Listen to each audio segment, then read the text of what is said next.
ఏళ్లుగా సాగిన గాజా యుద్ధం ముగిసిందని పాలస్తీనా ప్రజలు ఆనందం వ్యక్తం చేస్తూ ఉండగా విచిత్రంగా పాకిస్తాన్ లో మాత్రం ఆందోళనలు చేపడుతున్నారు.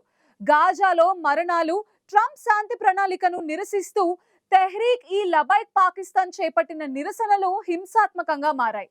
ఈ నిరసనలు అదుపు చేయాలని చూసిన పోలీసులపై కర్రలు, సీసాలతో దాడి చేశారు.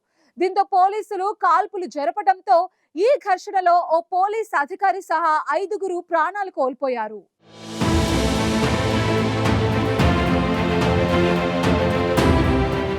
రెండేళ్లుగా గాజాలో జరుగుతున్న రక్తపాతానికి ఎండ్ కార్డు పడింది. అమెరికా అధ్యక్షుడు ట్రంప్ శాంతి ప్రణాళికలో భాగంగా రెండు పక్షాలు కాల్పుల విరమణకు అంగీకరించడంతో శాంతి నెలకొంది.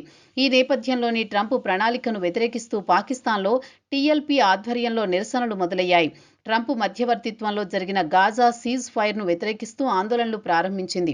ట్రంప్ ప్రణాళికకు పాకిస్తాన్ ప్రభుత్వం మద్దతు తెలపడంతో ఇస్లాంకు వ్యతిరేకం, పాలస్తీనాకు ద్రోహం చేస్తున్నారని ఆరోపించింది. లబ్బెకియా అక్సా స్లోగన్తో టీఎల్పీ చీఫ్ సాద్ రిజ్వీ ఈ ఆందోళనలను ప్రారంభించింది. లాహోర్లో నిరసనలు మొదలయ్యాయి. ఇక టీఎల్పీ ఆధ్వర్యంలో ఇస్లామాబాద్లోని యుఎస్ ఎంబసీ దగ్గర ర్యాలీ నిర్వహించారు.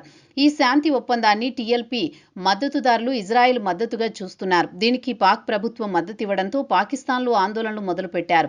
రాజకీయ లబ్ధి కోసం గాజా క్రైసిస్ను ఉపయోగించుకుంటున్నారని టీఎల్పీ ఆరోపించింది. గతంలోనూ టీఎల్పీ పెద్ద ఎత్తున నిరసనలు చేపట్టింది.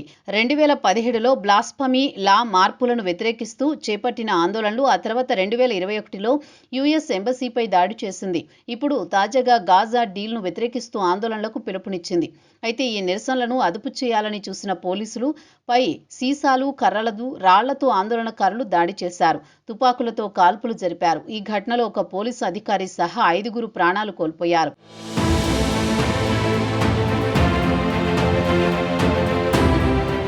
పదుల సంఖ్యలో గాయపడ్డారు. ర్యాలీలో భాగంగా రోడ్లపై వేసిన షిప్పింగ్ కంటైనర్లను తొలగించేందుకు నిరసనకారులు ప్రయత్నించగా పోలీసులు వారిని అడ్డుకున్నారు.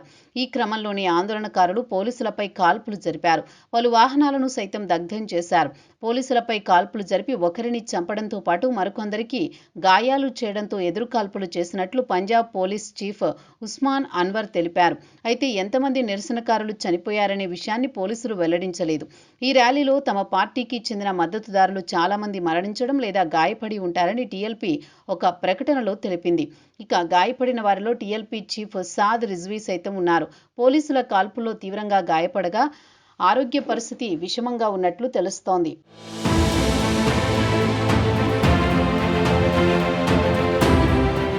మరోవైపు కాల్పులకు ముందు రిజ్వీ మాట్లాడిన వీడియో ప్రస్తుతం సోషల్ మీడియాలో వైరల్గా మారింది. కాల్పులు ఆపాలని, చర్చలకు తాను సిద్ధంగా ఉన్నట్లు భద్రతా బలగాలను కోరుతున్నట్లు కనిపిస్తూ ఉంది.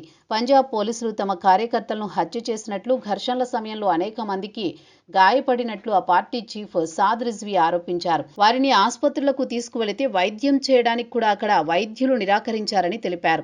తమ పార్టీ కార్యకర్తలపై పోలీసులు ఉద్దేశపూర్వకంగానే దాడులు చేస్తున్నారని సాద్ రిజ్వీ విమర్శించారు. శాంతియుతంగా చేపట్టిన నిరసనలను హింసాత్మకంగా అణిచివేయాలని చూస్తున్నారని ఆరోపించారు. ఎవరి ఆదేశాలతో తమపై కాల్పులు జరుపుతున్నారని పోలీసులు రిజ్వీ ప్రశ్నించారు. తన నివాసంపై దాడి చేసి తన తల్లిని, భార్యా పిల్లలను అదుపులోకి తీసుకున్నారని ఆగ్రహం వ్యక్తం చేశారు.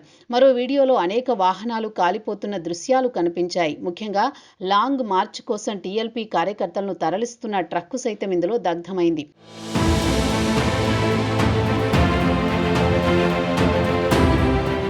గురువారం నుంచి టీఎల్పీ కార్యకర్తలు గాజాలో మరణాలు, ట్రంప్ శాంతి ప్రణాళికను నిరసిస్తూ పాక్లోని పలు ప్రాంతాల్లో ఆందోళనలు చేపట్టారు.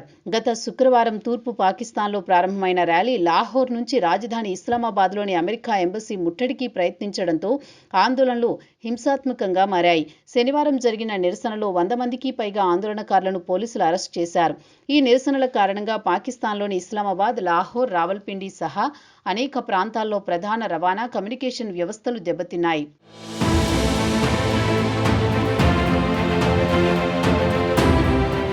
ప్రధాన నగరాల్లో ఇంటర్నెట్ సేవలను అధికారులు నిలిపివేశారు. ఇస్లామాబాద్, రావల్పిండిలో లాక్డౌన్ విధించినట్లు అధికారులు వివరించారు. టీఎల్పీ హింసతో కూడిన విధ్వంసపూరిత నిరసనలు ఎక్కువగా చేపడుతుంది. ప్రధాన రోడ్లను నిర్బంధం చేసి ఆస్తులను ధ్వంసం చేస్తూ ఉంటుంది. 2018లో జరిగిన ఎన్నికల్లో ఇస్లాంను విమర్శించిన వారికి మరణశిక్ష విధించాలనే డిమాండ్తో ఎక్కువ ప్రాచుర్యం పొందింది.